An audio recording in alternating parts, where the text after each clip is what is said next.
Tournament preview with Chris Muller. We're going to talk about today's game against Arkansas and whether or not they're going to call the cops in the middle of the game. We're going to talk about all of that. But first, I want to put out to former players for Ole Miss football. I'm doing previews in mid-June, mid-July, that time frame, about Ole Miss football, and I would like your perspective. If you're interested in doing that, hit us up at positivelyolemiss.gmail.com. Again, that is positivelyolemiss at gmail.com. So I'd appreciate that. Chris, you know, up until now, we were talking like, hey, this is a dress rehearsal for the regional. This means this, but that officially stopped with that win. Now it's about winning this thing. Yeah, I mean, you get this far, and I think winning the tournament obviously is in play. We've gotten this far. There's no reason not to win it. It's really one extra game if you look at it in the grand perspective, because we're going to play today anyway. So we might as well win it and play tomorrow and win it and come home with a trophy, as far as I'm concerned. Yeah, and we played Arkansas mid-year. This is kind of a different team at this point with Ole Miss than it was when that game was played. But what do we have with Arkansas coming in here? Yeah, and I think that we've really gelled a lot since the time that we played Arkansas. That Sunday game was really kind of a crazy game for us, and it was a nip and tuck game, kind of like the LSU game that we talked about yesterday. But if that game goes the other way, I think Arkansas' season might be a little bit different, and I know our season's a lot different than it is. Um, we probably would have been number one after that week. Who knows what would have happened after that? But I'm still excited about where we are. I'm still excited about the opportunity today to play Arkansas and to kind of show those guys where we're at and to take their best punch and see where it lands and go from there. They are the number one ranked team in the country, and they're for a good reason.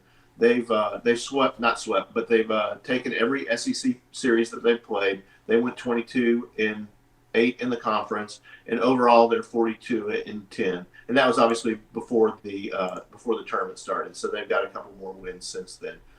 During the tournament, they defeated Georgia on Wednesday, 11-2. So kind of a runaway game there. And then on Thursday, they defeated Vanderbilt 6-4. So they've had a pretty easy run. And actually, if you look at the four remaining teams in the tournament, we've played four, obviously. Tennessee and Florida have both played three each, and Arkansas has only played two. So really, they've saved their pitching quite a bit to be able to do a lot of different things than the rest of us, including Florida and Tennessee, would be able to do today. All right, well, let's get into pitching since they saved it. Who are you looking at hitting the hill today? For Arkansas, it's going to be Caleb Bolden. Caleb is not really a highly used guy. He's pitched 15 games on the year, primarily a midweek guy, although he did have three SEC starts against South Carolina, Georgia, and Florida. He's gotten a no decision in each SEC game. I believe it's somewhere between 2 and 3 innings pitched in each of the three SEC games that he's done so far this year. Yeah, and is there any chance of the cops getting called today? Yeah, there's a good chance the cops are going to get called today. Kevin Kopps is the SEC pitcher of the year. He's 10-0 on the year, 9 saves.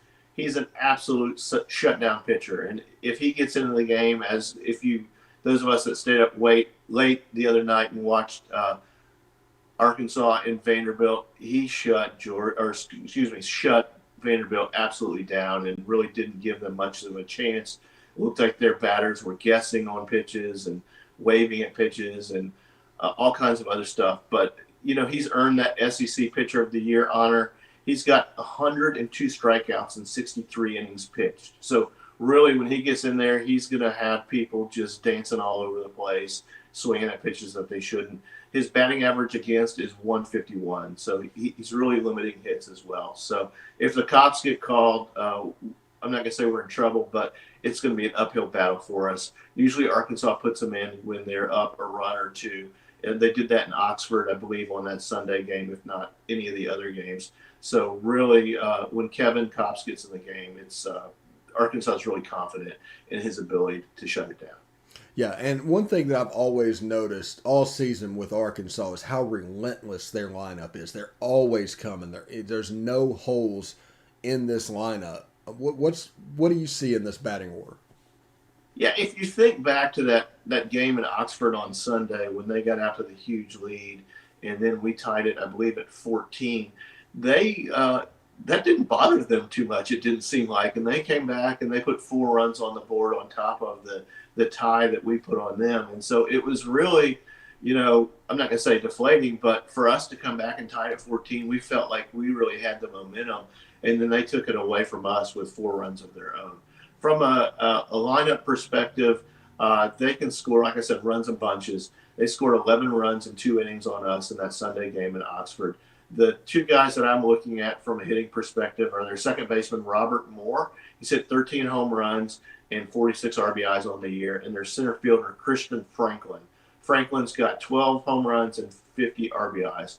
They did sustain a significant injury for them on Wednesday when first baseman Brady Slavens rolled his ankle at first base. If anybody saw that, or if you see a replay of it, I'm sure they're going to show it again today.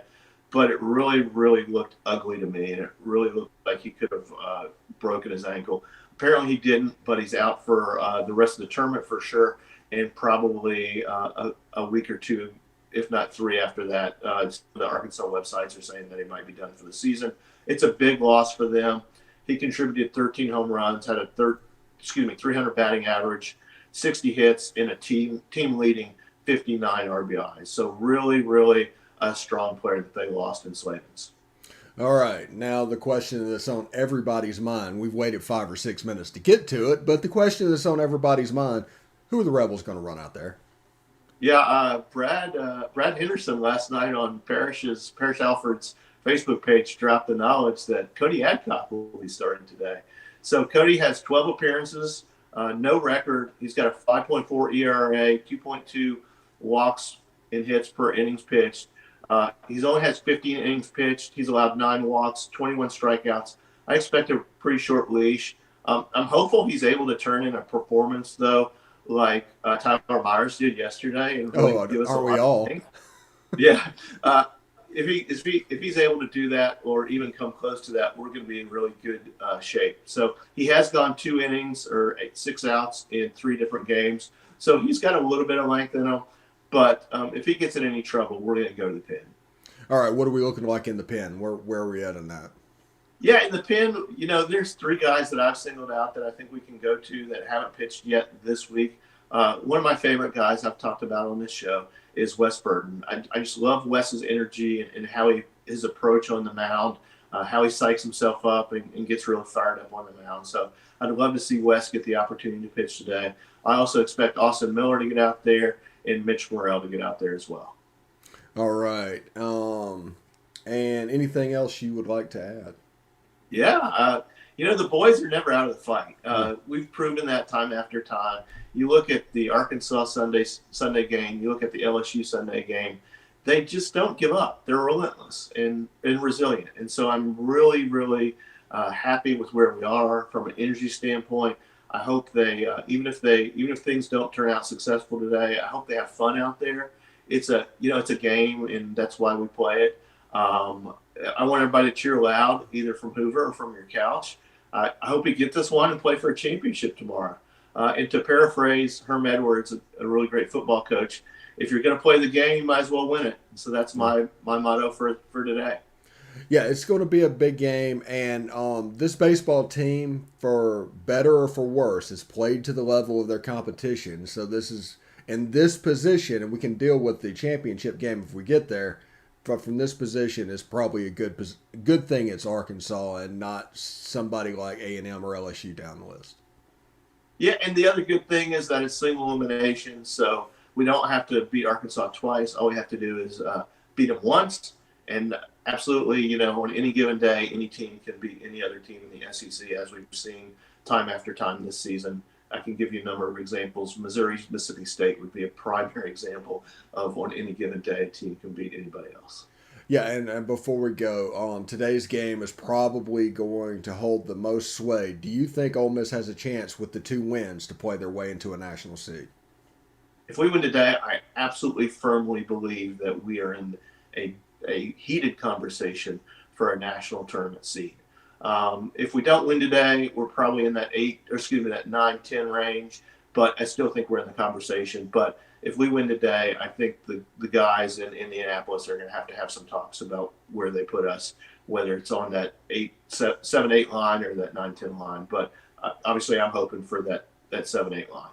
All right, Chris Muller talking Ole Miss baseball. Ole Miss versus Arkansas. First pitch today about 4:30 Eastern, 3:30 Central ish, depending on the first game. After the game, we'll come back with a little reaction and serve you up that way everything that you need. But for Chris Muller, I'm Stephen Willis, and as always, hotty toddy.